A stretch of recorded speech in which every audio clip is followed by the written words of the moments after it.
Heute am Freitag kam die erste POTM-SBC in FIFA 23 raus. Und das ist mit Rashford zum Start von FIFA direkt mal eine richtig krasse SBC. Rashford hat diesen POTM für seine zuletzt starken Leistungen in der Premier League erhalten. Die POTM-Karte hat anders als die Goldkarte Stürmer als Main-Position, kann aber auch auf dem Flügel spielen, andererseits kann die Goldkarte aber auch als Stürmer umgeformt werden. Rashford spielt in der Premier League für Manchester United, das wisst ihr sicherlich. Er hat 5 Sterne Skills und 3 Sterne Weak Foot, wie ja auch schon die Goldkarte. 5 Sterne Skills sind für den Start von FIFA schon eine ziemlich nice Sache. Neu sind hier die Arbeitsraten. Die Goldkarte hatte nur mittelgering, die POTM-Karte hat jetzt hochgering. Das ist auf jeden Fall ein nices Upgrade. Die Stats sind natürlich nice, wobei man sagen muss, dass die Goldkarte gar nicht mal so viel schlechter ist. Da kommen wir aber gleich nochmal drauf zu. Rashford hat mit 88 ein richtig solides Tempo, dann kann er ganz gut schießen, wobei der Stellungsspielstat besser sein könnte. Die Passstats sind völlig in Ordnung, beim Dribbeln ist Rashford nicht ganz so gut, muss man sagen. Gerade was die Ruhe und die Balance angeht, ist hier noch Luft nach oben. Dafür sieht die Physis recht ordentlich aus. Für den Start von FIFA sind das auf jeden Fall Top-Werte für einen Stürmer.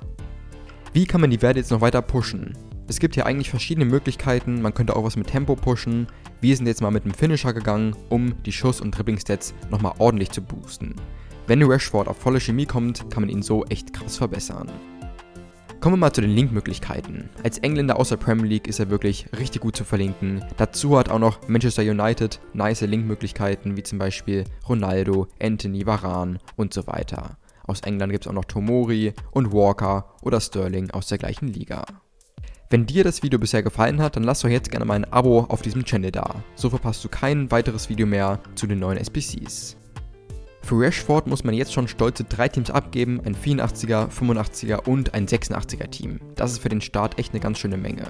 Umgerechnet kostet das laut Footbin ungefähr 140.000. Das ist echt eine Stange Geld. Man bekommt noch ein paar Packs, die sind aber nicht ganz so gut. Hier bekommt man ungefähr 6 seltene Goldspieler raus. Zeit hat man für diese SBC noch einen Monat, das ist auf jeden Fall auch ziemlich gut. Schauen wir uns mal Alternativen an und kommen wir wie gesagt jetzt erstmal zur Rashford Goldkarte. Die kostet nur 13.000, also wirklich deutlich weniger.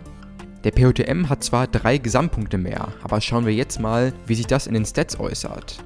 Wenn man genau hinschaut, wird hier Defense um 5 verbessert, was ja wirklich eigentlich gar nichts bringt auf der Karte. Dazu die Physis um 6. Das ist nice, aber jetzt auch nicht komplett spielverändernd. Wichtige Stats wie das Tempo, die Dribbling und die Schusswerte werden hier nur um 1 oder 2 gepusht. Da fragt man sich natürlich, ob es das wirklich wert ist.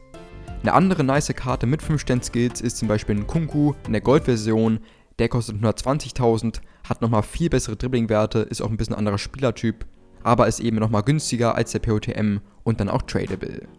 Ein nicer Stürmer aus der Premier League ist dann noch Jota, der hat zwar keine 5 Sterne Skills, dafür aber 5 Sterne Weak Foot. Das ist auf jeden Fall auch nochmal richtig nice. Der kostet nur 50.000 und hat wirklich richtig gute Werte.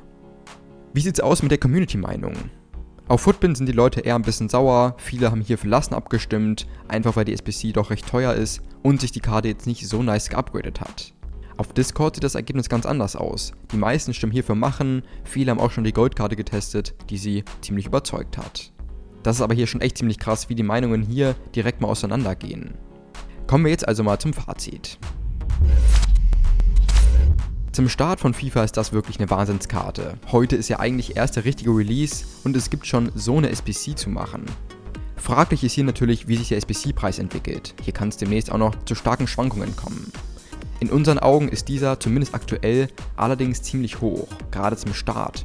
Die Coins sind dann erstmal weg. Man kann die Karte ja nicht mehr verkaufen und ein wirklich hohes Rating hat man hier auch nicht bekommen. Dazu muss man sagen, dass die meisten wahrscheinlich jetzt auch nicht viel SBC-Futter im Verein rumliegen haben. Ein wichtiger anderer Punkt ist auch noch, dass die Werte nicht wirklich nice geupgradet wurden. Zum Beispiel nur +1 beim Tempo und +2 bei Dribbling und Schuss. Das sind jetzt nicht wirklich nice Upgrades auf so eine Karte. Und dafür sollte man das 10-fache zahlen. Wir gehen hier eher mit der Footbin-Meinung und sagen lassen, zumindest vorerst. Denn die SBC läuft ja wie gesagt noch einen Monat. Man kann ja hier erstmal ein bisschen ins Spiel reinkommen, die Goldkarte von Rashford testen, gucken was Meta ist, gucken was einem liegt und was nicht und dann kann man sich ja zum Beispiel in 2-3 Wochen die Karte immer noch abschließen. Dann ist vielleicht SBC-Futter noch günstiger und der eine oder andere hat ein bisschen SBC-Futter im Verein. Ja, das war mal unsere Meinung. Jetzt interessiert uns noch, was du zu dieser SBC denkst. Schreib uns das jetzt mal unbedingt in die Kommentare. Schau dir jetzt gerne noch das Video in der Endcard an und wir sehen uns beim nächsten Video.